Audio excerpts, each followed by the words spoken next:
On Tech News Today, Facebook makes it easier to die. Twitter buys a talent agency, and Fitbit is getting a rash of complaints about rashes again. Today, I'm interviewing brilliant journalists from Slate, Fortune, and Yahoo. Don't go anywhere. Tech News Today is next. This is Twit. Bandwidth for Tech News Today is provided by CashFly at CACHEFLY.com.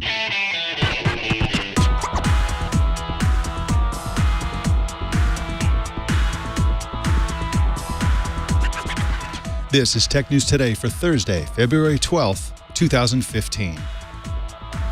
This episode is brought to you by Gazelle, the fast and simple way to sell your used gadgets. Find out what your used iPhone, iPad, and other Apple products are worth at Gazelle.com. And by Legalzoom. Get your life organized and protect your family with a will or living trust. Plus, incorporate your business or form an LLC. LegalZoom is not a law firm but can connect you with an independent attorney. Visit LegalZoom.com and use offer code TNT to receive $10 off at checkout.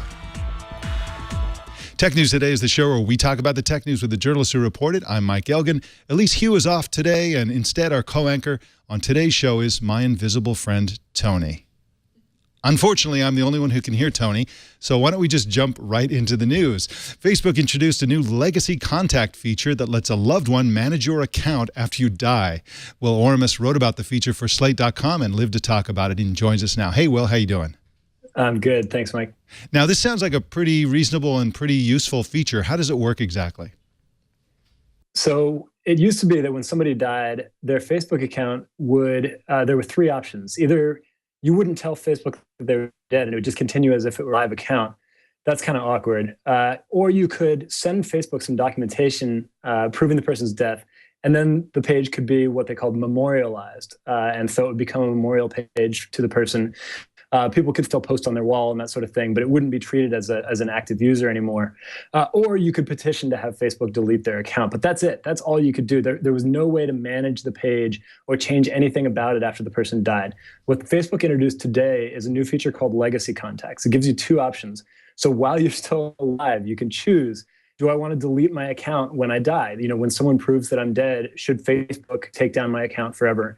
Or do I want to designate somebody, maybe like a loved one, a family member, who, when I die, will get the keys to certain aspects of my account? They won't be able to delete my posts. They won't be able to look at my private messages, but they will be able to respond to new friend requests. So, you know, if my cousins weren't connected with on Facebook, but you know, my relatives are using Facebook to coordinate a memorial service for me, they can allow the cousins to become my friends and see my page. They can also pin a new post, so a special post to the top of my timeline, so that when you look at my memorial page, the first thing you'll see is that post. Maybe it's announcing a memorial service or something like that. Maybe it's encouraging people to leave a memory and share some thoughts about me. Now, I imagine that this legacy contact is you can change the profile photo and the cover photo, and that's actually, I think that's actually can be really important because. I'm sorry, Will, we're having trouble with your Skype contact, and hopefully we'll get you back in just a second. But as I understand it, this legacy contact will be limited in some of the things that it can do and can't do.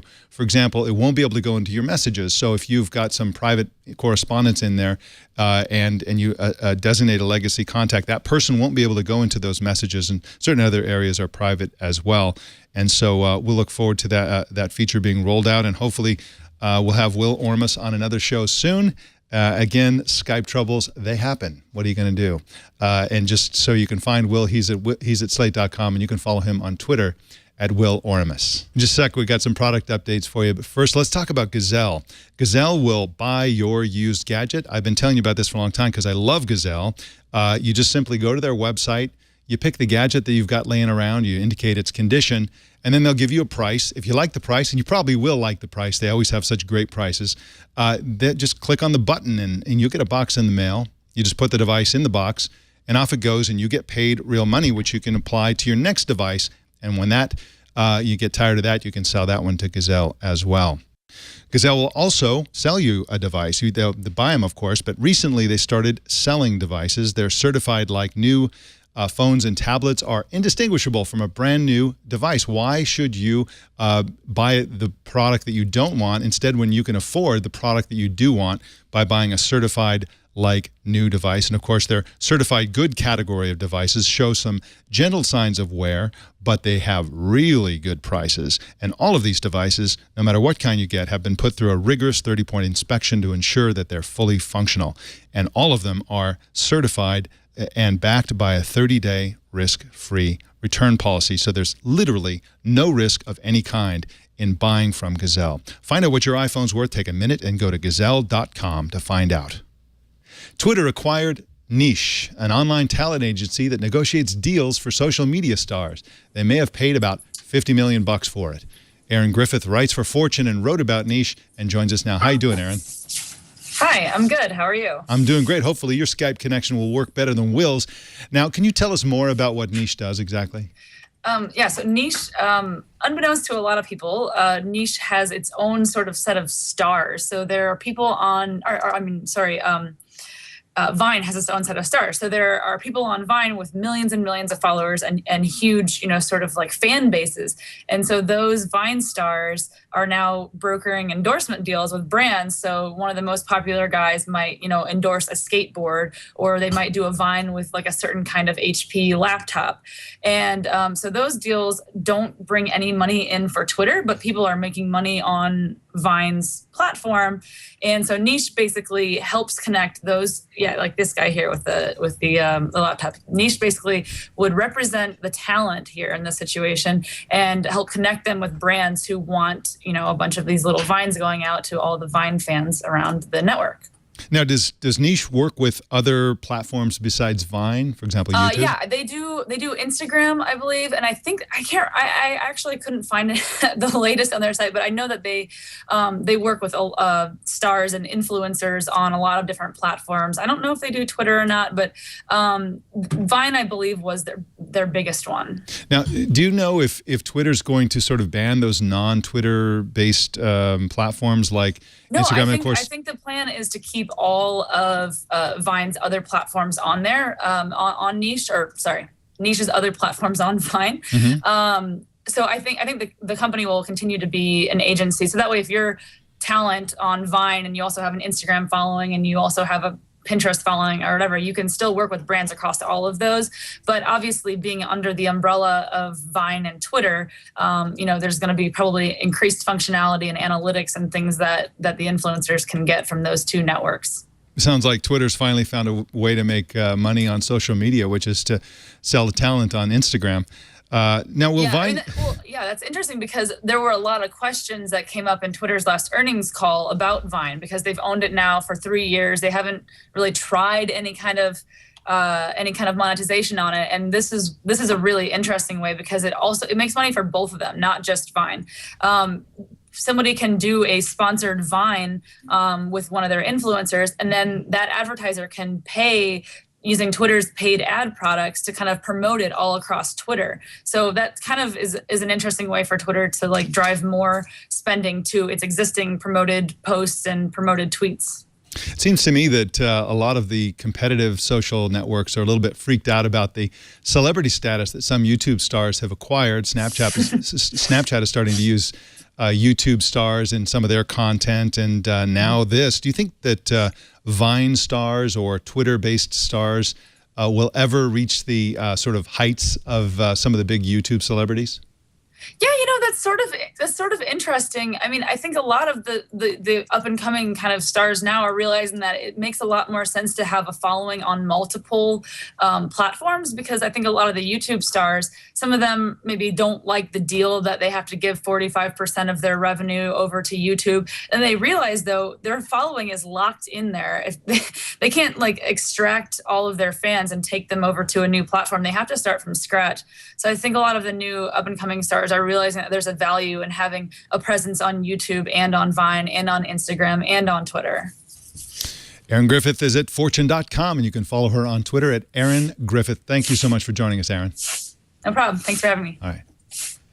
Fitness wearable maker Fitbit is getting a rash of complaints about rashes again, this time for new products that weren't supposed to cause any trouble. The company yesterday admitted that it hasn't done a good job of addressing complaints about skin irritation from its fitness trackers. Yahoo technology columnist Alyssa Bereznak has both written about Fitbit rashes and suffered from them as well. Welcome to you, Alyssa. Thank you. Happy to be here. Thank you so much for joining us today. Now, can you tell us about your own experience with Fitbit skin irritation? Yeah, so I was reviewing the product, and after about a day or two having it on my wrist, I developed a weird irritation. And I'm not one of those people who gets really irritated with nickel or any sort of jewelry, and I'm a generally clean person, and yet it happened. And so I actually contacted Fitbit, asked them about why this was happening to me, and they sort of suggested that I needed to clean the area underneath the wearable. I needed to make sure that I took breaks from it. And now in their most official statement that they released yesterday, they are saying that you need to take a break from your wearable, which is a weird thing to say about something you're supposed to wear 24/7. Yeah, definitely. They're also saying that, they consulted with dermatologists, so they're falling back and sort of bringing in expert opinion, saying that it's not really them. It's just the nature of having something last to your wrist all the time. But this is a real problem. Is this something that's specific to Fitbit, do you think, or is this a problem for fitness smartwatches generally? Is this something that's going to plague us now that we move into the wearables era? I do think that some people are just not used to wearing something on their arm, and so there might not be a general knowledge of how to care for it. That being said, I've used the Jawbone Up numerous times for long periods of time, and nothing like this has ever happened to me. And I was actually, not very good about cleaning it or anything like that. So, and also just the pictures you see from Fitbit. There may be like a small number of complaints for jawbone rashes, but the ones for Fitbit are particularly nasty. I'm glad that I didn't experience some of the more puffy red symptoms that you see online. But there's also the issue that Fitbit recalled a line of the Force Fitbit before any of this. So this new line was supposed to be like super rash free, and that is not the case. I wonder what the solution is. I guess the solution is to wear a wearable computer around your face, but I guess that didn't work so well either. Alyssa Bereznak is at yahoo.com, and you can follow her on Twitter at Alyssa Bereznak. It's just like it sounds. Thanks for joining us, Alyssa. Thanks. All right. Apple has come up with a social solution to the problem of how users discover iOS apps in the App Store, which is to make them available for download on Pinterest. The companies are unveiling today a new product called App Pins, which is a Pinterest board for discovering and pinning iOS apps. Most importantly, apps can be downloaded directly from Pinterest without having to go to the iTunes or the Apple version of the App Store. Pretty cool. I really like this solution because, of course, the pin board look is really kind of perfect for discovering apps. And, of course, people can pin them and share them and so on. So it basically makes it social and viral. Really great idea. And this is all part of Apple's any social network except Google Plus policy. YouTube is testing a new feature called YouTube Radio, according to a post on the Google operating system blog. In the secret test, Google calls the feature a nonstop radio station based on the current video. You can like, dislike, and dismiss videos to customize each radio station you create. This is really like, Pandora for YouTube, really. You basically start with a video, you like this kind of thing. You can create a station around it. Of course, this isn't shipping yet. This is a test, and we can expect something like this to come out pretty soon. In mergers and acquisitions, Microsoft is buying an Israeli digital pen company called Entrig. That's N-Trig. The company makes both pens and chips for use with touchscreens. The price was at least $200 million, and the company's 190 employees will form a new R&D center for Microsoft in Israel. Microsoft always believed in the pen stylish thing, and there's some indication that now Apple is going to be getting into the pen market as well. Well, there's big consolidation in the online travel industry today. Expedia agreed today to buy Orbitz Worldwide for about $1.3 billion. Expedia already owns brands like Travelocity, Hotels.com, Hotwire, and others, while Orbitz owns sites like ebookers.com and cheaptickets.com. They did not get this on cheapacquisitions.com. That site doesn't exist. In government crackdowns, we told you about mobile chip giant Qualcomm's recent $975 million settlement with the Chinese government. Now Korea's Fair Trade Commission is investigating Qualcomm for alleged antitrust abuses. Qualcomm is also dealing with antitrust probes in the United States and Europe. In hiring, firing, and poaching, Dropbox is replacing CFO Sujay Jaswal with former Motorola Mobility CFO Vanessa Whitman, according to Recode. And in earnings, Tesla reported a fourth quarter loss of $108 million, missing estimates. They said they do better in the future, though, and expect to deliver 55,000 cars this year. After the earnings call, CEO Elon Musk bragged that Tesla's market cap in 10 years could approach Apple's. The biggest bombshell, though, is that Musk announced a Tesla home battery. The battery would work with solar panels to get people off the electric grid completely. The home battery would be unveiled within the next month or two and go on production in about 6 months, according to Musk. Well, we got some big numbers for you. $1.3 trillion. That's how many dollars activist investor and major Apple shareholder Carl Icahn says Apple is worth. Specifically, he said it's worth $216 per share. The stock market disagrees and currently values the company at a mere $700 billion or so. Okay, another big number, $1 billion. That's how many data records were compromised in 2014 in about 1,500 hack attacks, according to a new report by digital security firm Gemalto. That's a 78% increase in the number of data records either lost or stolen over 2013. Data records are defined as chunks of personal information like email addresses, names, passwords, banking details, health records, and social security numbers. Okay, one more big number, 720,000. That's how many Android Wear devices shipped in 2014, according to Canalys. I don't know if that's a big number or a small number. It seems like a pretty big number, but there it is, about 750,000. Well, in news you can lose, Apple released a video showing progress on the construction of its spaceship campus headquarters in Cupertino, California. Let's take a look at this very, very cool video. Now, right now, this is a drone footage looking at a 4-story parking structure, which is right now, you see those buildings, if you're watching the video on the left and the top, that is an apartment complex that refused to sell to Apple. That was supposed to be part of the Spaceship Campus property, but they held out, and now it's the ultimate place for people who are Apple fanboys to live. So now we're looking at that trench. That circular trench is where the big spaceship is going to go. And it basically goes underground and also above the ground. So what we're looking there now is the underground portion has been dug out and it's been cemented. And then there's a tunnel entrance from the street to get into the facility. Anyway, this video goes on and on. This is a really cool video. Check it out. It'll be in our show notes. And you can check out that video. Very cool stuff. Speaking of cool stuff, Google Japan has started a choir. But it's not made up of humans. Instead, they put together 300 Android phones and tablets, each with its own animated character and each singing a different part. Check this out. Okay, they're showing a bunch of phones and tablets being wired together. Google Japan is like writing a bunch of code. Each one has a little sort of animated Android robot version who's going to be a singer. 300 is a lot of devices. They got them all over the place with cables going in every which way. And they're setting them up in a big choir setup. Man, looks expensive. And here's what it sounds like. I said, here's what it sounds like.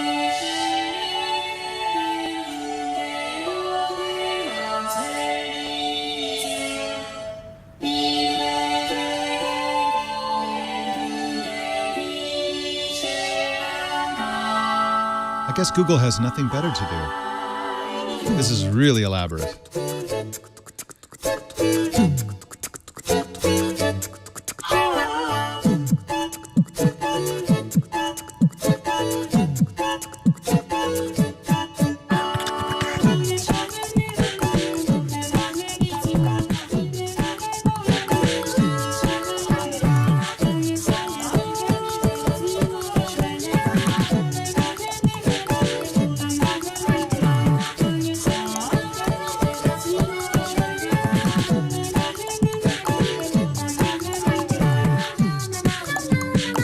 Solo there.